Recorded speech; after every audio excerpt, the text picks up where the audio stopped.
0 € Et pourtant, 0 € en poche. Pas de travail, pas de contact, pas de sécurité, parfois même pas d'espoir. C'est la situation dans laquelle des millions de Juifs se sont retrouvés, non pas une fois, mais des dizaines de fois au cours de l'histoire.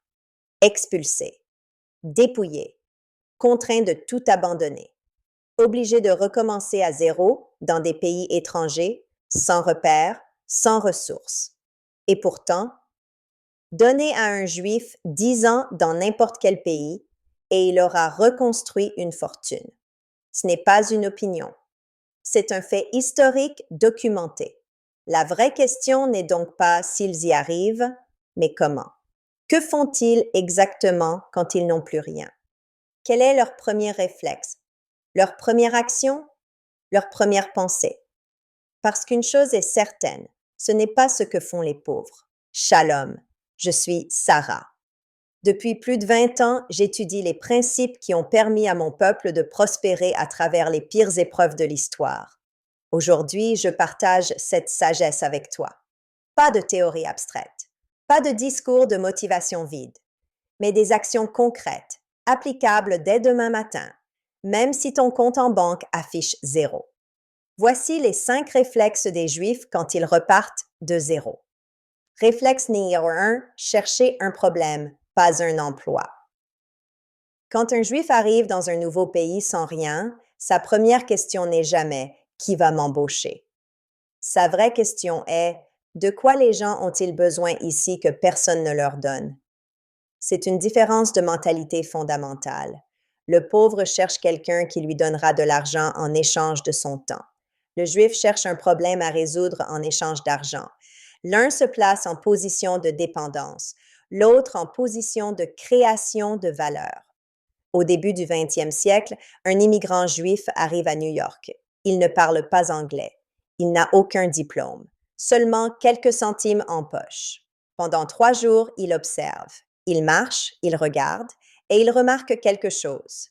Les ouvriers des usines n'ont pas le temps de rentrer chez eux pour déjeuner, et personne ne leur vend à manger. Avec ses derniers centimes, il achète du pain et du fromage. Il se poste devant une usine à midi. En 1 heure, tout est vendu. 3 ans plus tard, il possède une chaîne de restaurants. Il n'a pas cherché un emploi. Il a identifié un manque et l'a comblé. Le Talmud enseigne ceci. Là où il y a un manque, il y a une opportunité. Là où les gens se plaignent, il y a de l'argent à gagner. Pose-toi cette question maintenant. Quel problème vois-tu autour de toi que personne ne résout? De quoi les gens se plaignent-ils? Qu'est-ce qui leur manque? La réponse vaut plus que n'importe quel diplôme.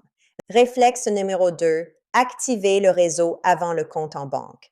Quand un Juif arrive quelque part sans rien, sa deuxième action n'est pas de chercher de l'argent, c'est de chercher des relations. Pourquoi? Parce qu'il sait une chose que beaucoup ignorent. L'argent circule à travers les relations, pas à travers les CV. Dans la tradition juive, il existe un concept central, la kehila, la communauté. Ce n'est pas un simple groupe social, c'est un véritable système économique basé sur la confiance. Besoin d'un prêt? On va voir un membre de la communauté. Besoin d'un fournisseur? Pareil. Besoin d'un client ou d'un associé? Encore pareil. Pas d'intérêt, pas de paperasse, seulement la confiance. Ce n'est pas parce qu'ils avaient plus d'argent que certains Juifs ont dominé des industries entières. C'est parce qu'ils avaient plus de liens solides entre eux. Le pauvre pense « J'ai besoin d'argent pour commencer ». Le Juif pense « J'ai besoin de relations pour commencer. L'argent viendra après. » Tu n'as pas de réseau? Alors construis-le. Chaque personne que tu aides aujourd'hui est une relation qui pourra t'aider demain. Chaque problème que tu résous gratuitement est une graine de confiance que tu plantes. On ne peut pas activer un réseau qu'on n'a jamais nourri. Commence maintenant. Aide quelqu'un sans rien demander. Connecte 2 personnes. Apporte de la valeur. Dans 6 mois, tu auras un réseau. Dans 1 an, ce réseau vaudra plus que n'importe quel emploi. Réflexe numéro 3. Investir dans la tête avant la poche. Quand un Juif perd tout, absolument tout, il reste une chose qu'on ne peut jamais lui prendre, ce qu'il sait. C'est pour cela que l'éducation a toujours été sacrée. Pas l'éducation pour un diplôme. L'éducation pour savoir faire quelque chose de précieux, savoir négocier, savoir vendre, savoir réparer, savoir enseigner. Le savoir est le seul capital impossible à confisquer. Même dans les périodes les plus sombres de l'histoire, même dans les ghettos, même dans les camps, on enseignait encore aux enfants. Pose-toi cette question. Si tu perdais tout demain, quelles compétences pourrais-tu vendre immédiatement? Si tu n'as pas de réponse claire, tu connais ta priorité numéro 1. Apprends quelque chose de rentable. Maintenant. Pas plus tard. Chaque jour sans apprentissage est un jour où tu t'appauvris. Pas en argent, mais en capacité à en créer. Réflexe numéro 4. Penser en système, pas en événement. Le pauvre se demande comment gagner de l'argent. Le juif se demande comment créer un système qui génère de l'argent. Gagner de l'argent est un événement. Créer un système est une construction. Un emploi échange du temps contre de l'argent. Un système continue de produire même quand tu dors. Acheter bas, vendre haut, répéter. Apprendre une compétence une fois, l'enseigner 100 fois. Créer une entreprise et gérer le travail des autres. La richesse durable vient des systèmes, jamais des coups ponctuels. Alors pose-toi cette question. Ce que tu fais aujourd'hui est-il un événement ou un système? Si c'est un événement, transforme-le.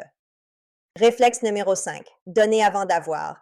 C'est le réflexe le plus contre-intuitif et le plus puissant.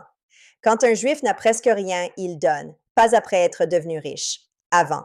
Parce qu'il comprend une chose essentielle, ce qui ne circule pas meurt. Donner, ce n'est pas perdre, c'est maintenir la circulation.